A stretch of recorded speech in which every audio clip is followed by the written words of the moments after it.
Hi, welcome to Bar Cart Bookshelf, a video series about books and the drinks they inspire. My name is Elias, and today we're talking about The Hand of the Sun King by J.T. Greathouse. First of all, I'd like to wish everyone a Happy New Year and a big, wonderful welcome to our 2023 Bar Cart Bookshelf programming. I am so excited to discover all sorts of new books with y'all all year long. And so happy to kick us off with The Hand of the Sun King. As the days are beginning to lengthen here in my neck of the woods, a book with a solar title really feels appropriate, and I had just a really great time with The Hand of the Sun King. It's a return to some of our roots here at Bar Cart Bookshelf, in that it's a really excellent epic fantasy. It's the story of Wen Alder, also known as Foolish Cur, a young man whose father is a merchant in this rapidly expanding empire, and whose mother is the daughter and sister of prominent rebels in a newly colonized region of that empire. And growing up, Wen Alder, and as he's known by his grandmother Foolish Cur, feels drawn to both worlds, to the absolute order and power of the empire, while also the tradition and familial lure of his homeland. And through that all is this deep and undeniable magical ambition. And I love a character who is, learned and eager and just a little bit dangerously ambitious.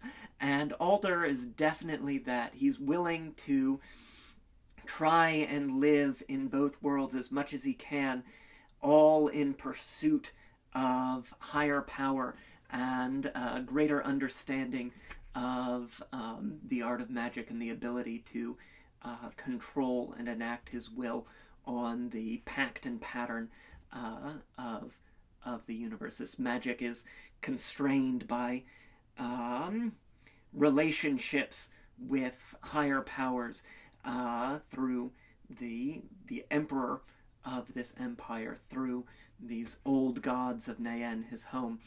And this, as much as the human boundaries, really chafes at him for some really excellent narrative tension.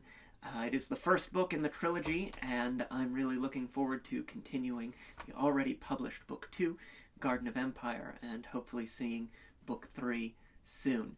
And so, because I had such a good time with this one, we had to have a drink. And this, as we'll see when we talk about one of our ingredients, was made in some ways very easy for me. So without any further ado, why don't we turn to today's drink. This is The Wake of Magic, inspired by The Hand of the Sun King by J.T. Greathouse. In the world of the Pact and Pattern trilogy, magic, as spells are cast, leaves a sort of wake on the world, the way a boat moving through water does. And this is something that can be felt at a distance, to notice or identify when a sorcerer or a witch is in the vicinity, or to understand what sorts of power they're using, this battle sorcery of the empire, or the native fire calling or shape-shifting of Wen Alder, Foolish Cur's homeland. And that magic leaves a scent of cinnamon in the air. And so, as we'll see in a moment, we're going to have some cinnamon syrup in our cocktail. But we're going to start with our base spirit. I've got some Slivovitz here. This is a plum brandy. We're going to get 1.5 ounces of that. They use a sort of plum wine, plum liquor in the book for funeral offerings, and also just to drink. And so it feels like an appropriate one to start with. Those nice sort of fruit brandies, a little bit robust because it's unaged, but still bearing the pure expression of that plum fruit as an unaged brandy. Next, for Wen Alder Foolish Cur's Naivete, I have a Fino Sherry. This is a little bit softer, a little bit more approachable than the Amontillado that we've used here in the past, and it's going to bring sort of a balancing out of the sharp notes that we have in our Slivovitz. We want 3/4 of an ounce of that in there. It's very youthful and vibrant in the way that I sort of got the sense of Wen Alder. Now, as promised, our cinnamon syrup. I'm going to get 1/2 ounce of that in there. We really want that rich cinnamon flavor, that sort of spiced quality. Makes it a great drink to be sipping on here in these cooler months, at least in the northern hemisphere. And then finally, we're going to spice it up just a little bit with some lavender bitters. We see at a certain point, about halfway, 2/3 through the novel, the influence of lavender, and one that is sort of bittersweet and that lingers and casts a long shadow over the remainder of Wen Alder's journey. And so we're going to get just a few good dashes in there. There we go, 3 solid dashes, just to bring that herbal quality and to help balance everything out. Now we will get our ice, lovely, lovely, which we always add last because that's what cooks our cocktail. Lovely. And our handy-dandy spoon to give it a stir. I really like in these sort of all spirit-focused drinks, you want to have the stir rather than the shake, because we want that really supple texture. So just give it a nice solid stir until our ice and liquid are at around an equilibrium, maybe 20 seconds or so.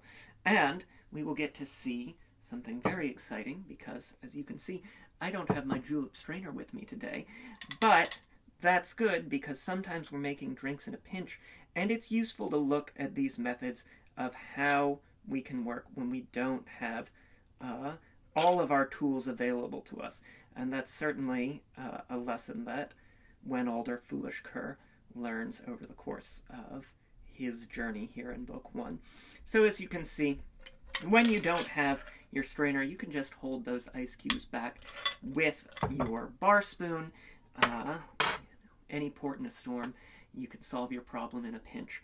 And because you've stirred, you still have some larger ice cubes, so it's going to be a little easier. You certainly couldn't do that if you were shaking a cocktail. There you have it. This is The Wake of Magic, a cinnamon-kissed stirred cocktail inspired by The Hand of the Sun King by J.T. Greathouse.